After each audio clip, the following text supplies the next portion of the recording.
Sir Pawan Kalyan గారికి ఒక అరుదైన జబ్బు వచ్చిందని చెప్పేసి జనసేన వాళ్ళు అఫీషియల్ గా ట్విట్టర్ లో పోస్ట్ చేస్తారు సార్. అంటే ఈ మధ్య కాలం మనం చూసాం ఆయన జ్వరం రావడం, హైదరాబాద్ ట్రీట్మెంట్ తీసుకోవడం ఇవన్నీ చూసాం. అయితే ఇప్పుడు ఆయనకు ఈ అరుదైన జబ్బు వచ్చిందట. అసలు ఏంటి ఆ జబ్బు? దీనివల్ల ఆయనకి ఏమన్నా ప్రమాదం ఉందంటారా? అయితే దీని పట్ల చంద్రబాబు గారు కూడా అసంతృప్తి వ్యక్తం చేశారని కూడా వార్తలు వస్తున్నాయి సార్. మరి అసలు దీని గురించి ఏం చెప్తారు సార్? పవన్ కళ్యాణ్ కి అదే ప్రతిసారి ఫీవర్ రావడం, ఆయన దాని యాత్రలు ముగించుకొని మళ్ళీ హైదరాబాద్ ప్రత్యేక ఫ్లైట్ తీసుకొని రావడం, ఇక్కడ వన్ డే ఉండి మళ్ళీ వెళ్ళడం, మళ్ళీ అక్కడ ఒక 2 రోజుల్లో మళ్ళీ ఫీవర్ రావడం, ఇలాగా మనం చూసాం. మధ్యకాలంలో మనం దాని మీద వీడియో కూడా చేసాము.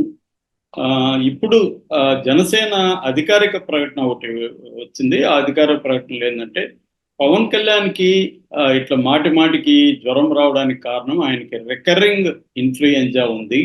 అంటే ఊపిరితిత్తుల్లో నెమ్ము చేరింది. ఆ రికరింగ్ ఇన్ఫ్లుయెంజా వల్ల ఆయనకి మాటి మాటికి జ్వరం వస్తుంది. అందుకని ఆయన్ను మీరు జాగ్రత్తగా చూసుకోవాలి కార్యకర్తలు. ఆయన దగ్గరికి మాటి మాటికి వెళ్ళి షేక్ హ్యాండ్లు ఇవ్వడం కానీ, లేకపోతే సెల్ఫీలు తీసుకోవడం కానీ చేయొద్దు. ఆయన్ని ఇబ్బంది పెట్టకండి, ఆయన్ని జాగ్రత్తగా చూసుకోవాల్సిన అవసరం ఉంది అనేది వాళ్ళు చెప్పిన సారాంశం. సో దీని మీద ఆల్రెడీ వైసీపీ సోషల్ మీడియా ట్వీట్లు పెడుతుంది. అంటే నువ్వు సరిగ్గా ఒక రోజు ఎండలో నిలబడి ఒక మీటింగ్ని అటెండ్ చేయలేవు, నీకెందుకురా రాజకీయాలు, నీకెందుకు జగన్ని పాతాలకు తొక్కేస్తాను, ఇవన్నీ ప్రగల్భాలు నీకెందుకు అన్నట్టుగా వాళ్ళు మాట్లాడుతున్నారు.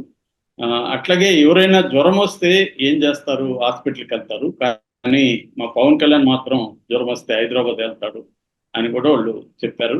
సో ఈ విమర్శలకన్నిటికీ సమాధానంగా పవన్ కళ్యాణ్కి ఒక సీరియస్ ఇష్యూ ఉంది. అది రికరెంట్ ఇన్ఫ్లుయెంజా అని చెప్పారు.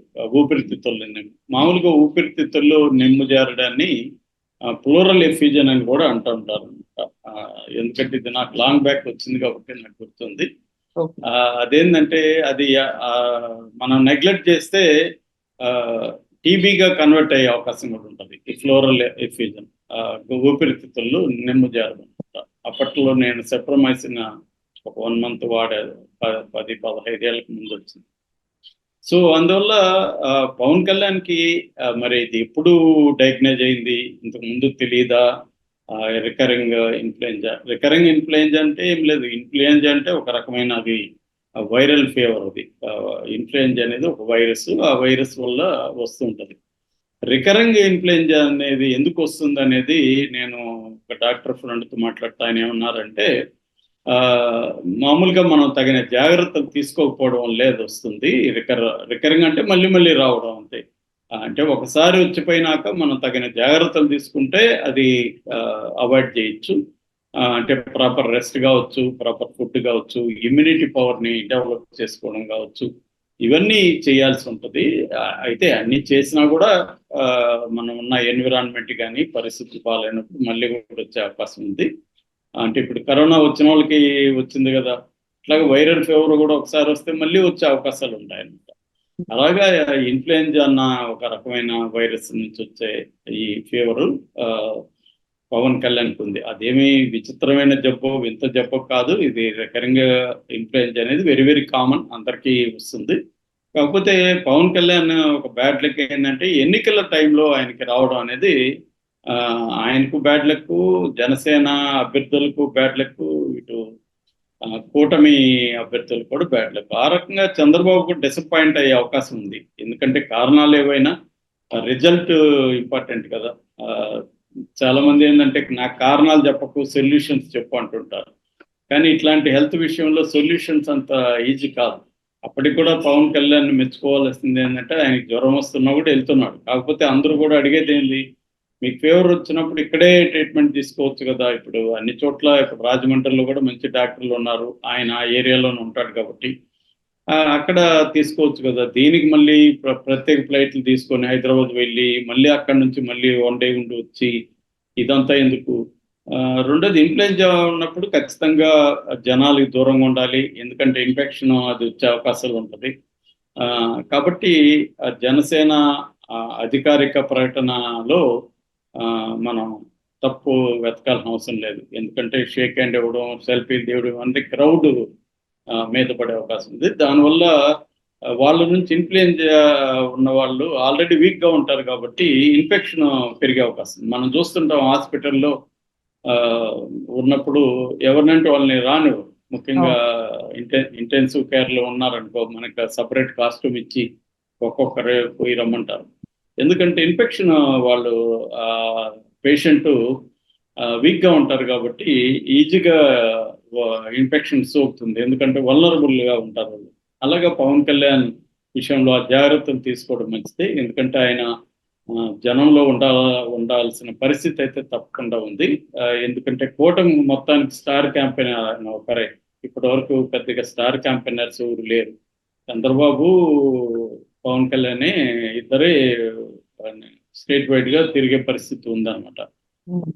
అందువల్ల పవన్ కళ్యాణ్ ఖచ్చితంగా ఎన్నికల వరకు, ఎన్నికల ప్రచారం డెడ్ లైన్ 2 రోజుల ముందు ముగిసింది కాబట్టి అప్పటి వరకు కూడా పవన్ కళ్యాణ్ జనంలో ఉండాల్సిన పరిస్థితి ఉంది. At the same time recurring influenza అనేది కూడా బాగా ఇబ్బంది పెట్టే అవకాశం ఉంది. ఎందుకంటే మనకు తెలుసు వైరల్ ఫీవర్స్ ఎలా ఉంటాయో. సో అందువల్ల వాళ్ళు ఈ జాగ్రత్తలు తీసుకున్నట్టుగా అర్థమవుతుంది. బట్ చాలా మందికి ఉండే డౌట్ ఏంటంటే, ఈయన ఇట్లా ఫీవర్ వచ్చినప్పుడు ఎందుకు హైదరాబాద్ వెళ్ళిపోవాలని. మేబీ ఆయనకి ఇక్కడ కంఫర్ట్ ఉండొచ్చు, లేదా ఇక్కడ ఆయన రెగ్యులర్గా చూసే డాక్టర్స్ ఉండొచ్చు. మనం చాలాసార్లు మనకి ఏదైనా ప్రాబ్లం వస్తే మనకు తెలిసిన డాక్టర్ దగ్గరికి పోదాం అనుకుంటాం. ఎందుకంటే తెలియని వాళ్ళు మన హిస్టరీ కానీ, మన పర్సనల్గా మెడికల్ హిస్టరీ అనేది వాళ్ళకి తెలియదు. న్యూయాన్సెస్ అంతా ఉంటాయి. మనకి ఏ రకమైన ఇతర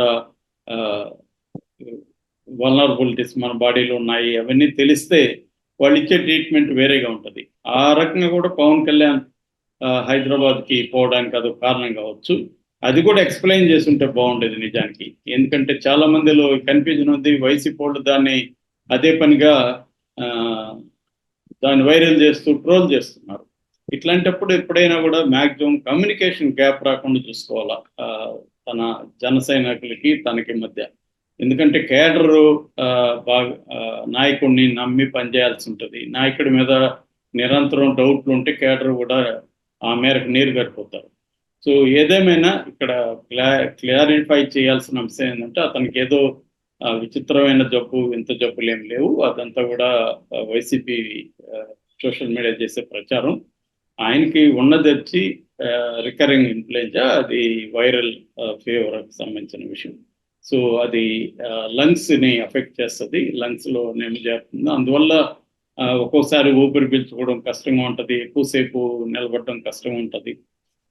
రెండోది బయట ఉన్నప్పుడు వేడి కావచ్చు, లేకపోతే దుమ్ము, ధూళి, పొల్యూషన్ ఇవన్నీ కూడా ఉంటాయి కాబట్టి దానివల్ల మరింతగా అది ఎఫెక్ట్ అవుతుంది.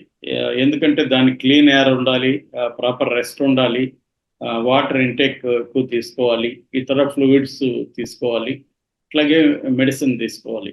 ఇవన్నీ చేయాలంటే పవన్ కళ్యాణ్కి అక్కడ ఇబ్బందులు ఉండొచ్చు. సో అది కొద్దిగా రిస్కే.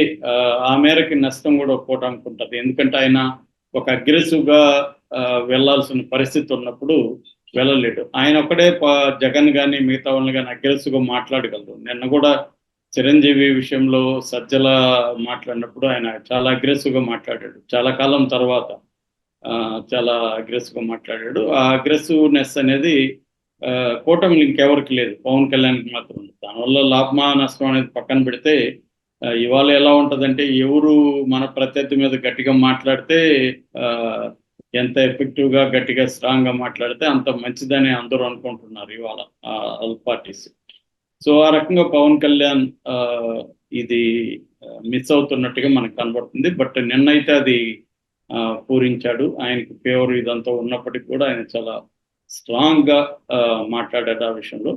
సో తన ఆరోగ్యాన్ని కూడా బ్యాలెన్స్ చేసుకుంటూ వెళ్లాల్సిన అవసరం అయితే ఉంది. ఎందుకంటే తక్కువ రోజులు ఉంది. ఈ తక్కువ రోజుల్లో ఎక్కువ కవర్ చేయాల్సిన అవసరం ఉంటుంది. బట్ ఎక్కువ కవర్ చేసే పరిస్థితి కనబడలా. అందుకని కూటమిలో కొంతమంది చిరంజీవిని కూడా కలుస్తున్నట్టుగా మనకు అర్థమవుతుంది. ఎందుకంటే చిరంజీవి యాక్టివ్గా రాకపోయినా ఆయన కూటమి మద్దతు చెప్పి కొంతమంది అభ్యర్థులను గెలిపించమని చెప్తే దాని ప్రభావం కూడా కూటమి అభ్యర్థుల గెలుపు మీద పడే అవకాశం ఉందన్నమాట.